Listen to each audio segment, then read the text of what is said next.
Mbote na bino nyonso bana ya Congo ba ebomesani kolanda ngai Pati Label katina www.masoloyasika.com. Leo tozali bongo le 18 février 2018. Leo tozali bongo le 18 février 2018. Na bongo kotalisa bino ba information oyo ezali koleka na katina mboka na biso Congo. Yambona banda na kopesa bino bambote na bino nyonso ba obolingaka ngai vraiment bambote na bino nyonso bisika boswami. Information na biso o tozali nango mokolo lelo ezali rencontre ya Kabila na Cardinal Mosengo. Rencontre ya Kabila na Cardinal Mosengo bandeko misusu bazali koloba ete bakutani. Bandeko misusu bazali koloba ete bakutani te. Bandeko misusu bazali kotalisa biso ete pona nini bakutani. Pona nini Cardinal Mosengo akutani ye na Kabila. Bandeko biso tokoye bisabino rencontre ya Kabila na Cardinal Mosengo esalamaki. Esalamaki bokotu na biso bozu information oyo wapi information oyo nazwi yango epa ya directeur ya bureau politique ya BDM to bengi Bundu Diamayala yende tango ngana talaki ba information ya bandeko mususu bazalaki na badute na bengi mbuta na biso Sintansoni Zeno ye asili kotalisa ngai c'est vrai Kabila na Cardinal Mosengo bakutanaki basololaki nini. Ce que tozali kota la revendication ya Cardinal Mosengo. Alali kota les biso nini? Alali koloba ete Kabila a respecté bakor ya Saint-Sylvestre. Bakor ya Saint-Sylvestre wana ezali nini? Bakor ya Saint-Sylvestre wana toyebi yango ezalaki signé na fin décembre 2016. Mandat Kabila esilaki le 19 décembre 2016. Alors on a fait nango yango baki ko signé accord wana ya Saint-Sylvestre o esala ki te Kabila avant de mandat fin décembre 2016 ti fin décembre 2017. Alors inani après wana nde balingaki batala basango na ba opposant balingaki batala transition o bakosala soki ekoleka ndenge nini sans Kabila. Alors nakati accord wana basinaki na fin décembre 2016 ezalaki na ba condition nango oyo basango bapesaki epa ya Kabila. Condition nango ezalaki sort ya Moïse Katumbi ezalaki ete ba bimisa lisusu premier ministre na kan ya rassemblement pe ba libérer ba prisonniers emblématiques. Donc ba prisonniers o bazali important ba prisonniers minene oyo Kabila akanga na kati ya ba prison. Alors, ba condition wana ezalaki ete tango ba signé accord wana ya Saint-Sylvestre na fin décembre 2016 ti fin décembre 2017 il fallait que Kabila a respecté yango. Alors banda ba signé accord wana ti fin décembre 2017 et le comme côté et salama Kabila a respecté accord wana ti. Tango to ko koma na fin décembre 2017 na tango wana basango ba ekotala babi o ndenge nini banda to signé accord na biso ya inane et le côté salami ti lelo oyo yepe alingi kokende te avandi kaka na kati ya mboka yango. Donc il faut sikoyo to revendiquer donc to telemisa peuple a tellement pour être Kabila a respecter ba accord wana. Donc but ya sango ezalaki respect ya accord ya Saint-Sylvestre.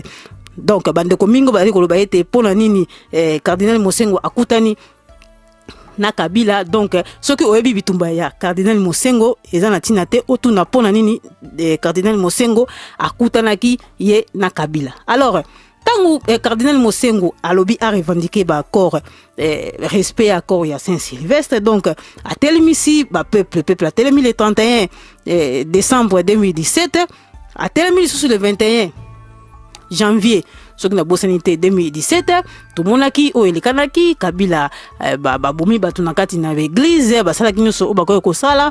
Alors ko sala été rendez-vous mususu pesa le 25 awa février babima mais na kati awa rencontre ya Kabila na Cardinal Mosengo esili kosalama. Alors lokolo esalami basololi nini na kati eloko nini basololi mingi kasi parmi kosolola wana basololi likambu ya ko libérer ba figure emblématique. Donc ba prisonnier o bazali important oyo Kabila akanga. Donc ba homme politique bon ba prisonnier bazali important yango na tina boyoka ki ete Diomi Ndongala na Muyambo bazali libanda. C'est vrai bande kolangai bakutani basololi ete ba prisonnier wana bazali ko bima na ndenge tokaki biso nyonso tu Muyambo ye na Joe Mindongala bazali na libanda. C'est vrai bakobima pour ba information tozui ezali ya sir. Ba information tozui ezali vraiment ya sir ete baza déjà akobima. Muyambo ye na Joe Mindongala bazali kobima mardi oyo na butu tope mercredi na tongo bazali na libanda. Et le kozangi bango ezali kaka mwa ba notification moko ya mikie.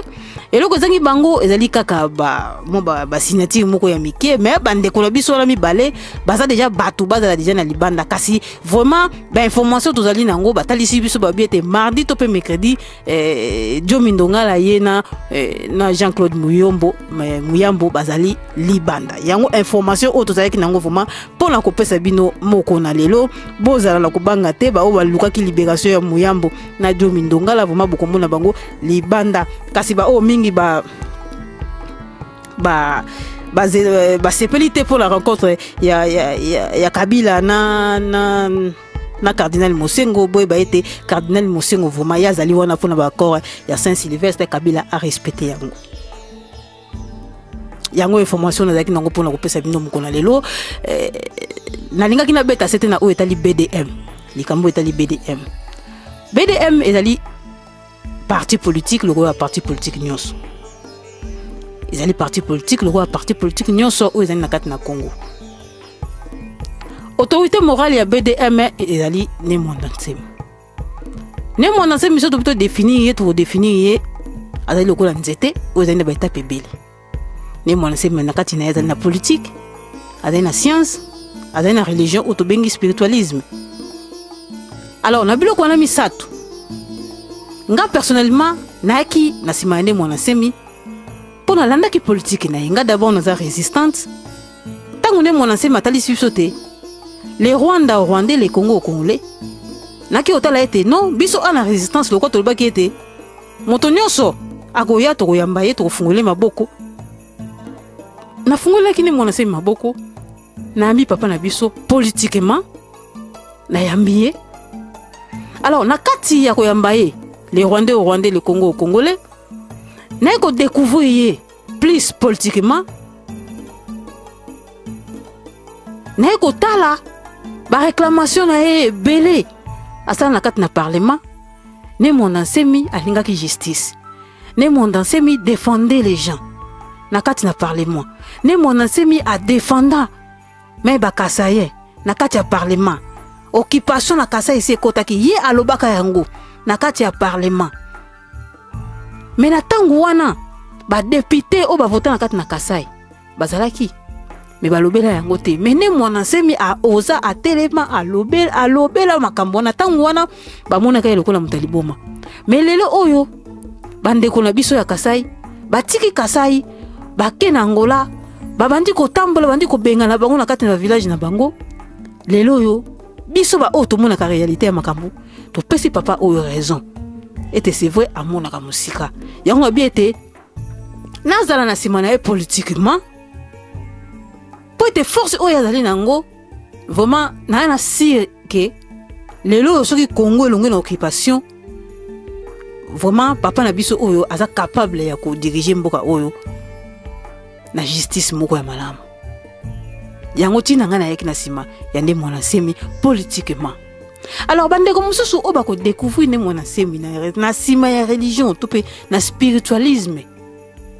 O lo biete ngai na sepelaka na spiritualisme ne Mondansemi ngana sepelaka ko na religion na ye. Donc religion BDK ezali na Londres bazali na Belgique bazali na Allemagne bazali kaka yo moko muto moni ete ngai et pas ne Mondansemi na koya na nzela na religion na uti kotalisa bino bisika ba BDK ezali.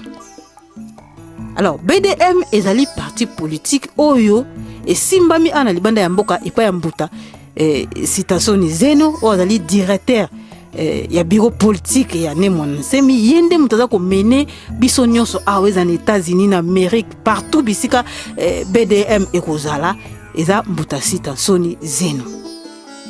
Ye azali papa oyo biso to ko respecter po ezali ne Mondansemi mutu atindi ye Alors mutu nyonso o respecter kane mwana nsemi ako respecter mbuta sita soni zeno po ye atindami et pas ne mwana nsemi biso tout oza obligé à komiki di ça et pas papa o yango lokola nga na ye na sima ya ne mwana nsemi pona politique na lobi bien politique na ye yango ndem te tindinga na ye na sima na ye yango bande kulanga na pouvoir o na zui na kati na Hollande en tant que représentante en tant que cadre on a simbi Hollande mobimba nazali ko benga bande ko nyonso o ba ko balingi ba s'adhérer na politique ya ne monde nsemi o balingi ba s'adhérer pour l'avenir ya Congo ya lobby pour si ko tona na occupation soki lobby ba Rwanda bakei soki lobby Kabila kei toza obligé to ça la politique alors c'est le moment ya ko s'organiser c'est le moment makambo ezali ebele ya ko sala ana libanda ya mboka to s'organiser pour être to lobby to conquérir pouvoir pour opposition nyonso o sala makala mboka nyonso ezalaka pona kozwa pouvoir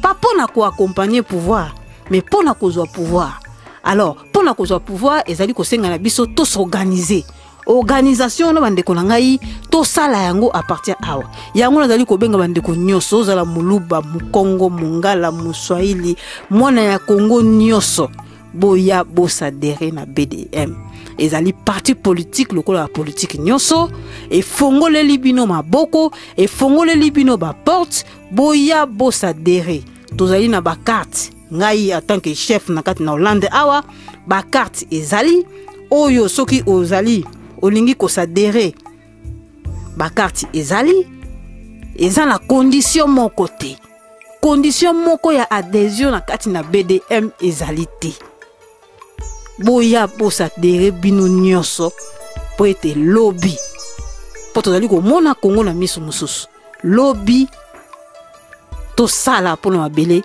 ya bakoko na biso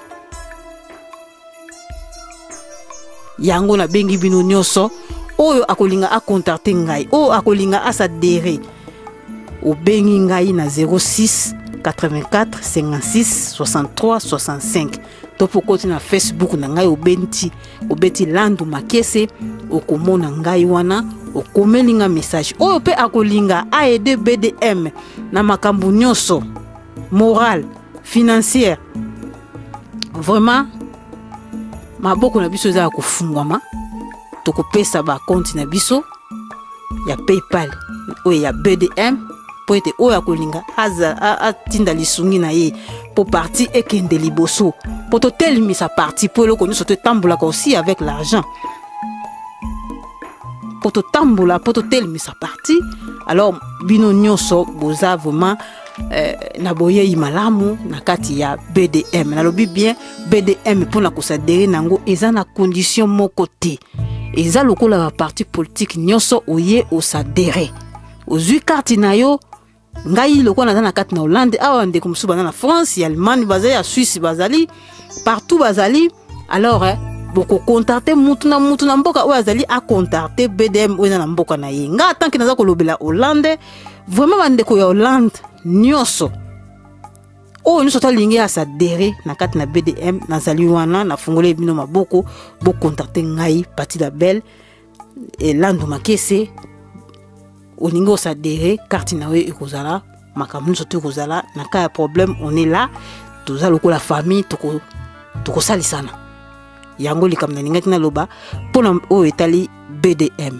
vraiment la lingi bino mingi si je nanga o ezalaki ya rencontre ya Kabila na Cardinal Mosengo libération ya Dio Mindongala na Muyambo ezali mardi topé mercredi bazali kobima wana ezali information sire bakobima bobanga te bandeko bazali libanda po toujours Kabila a respecté accord ya Saint-Sylvestre o basinyaki bango ba opposant na basango ensemble na fin décembre 2016 vraiment botika la malamu mbote na kopesa na Mombele Black tomona nimbala ya sima au revoir.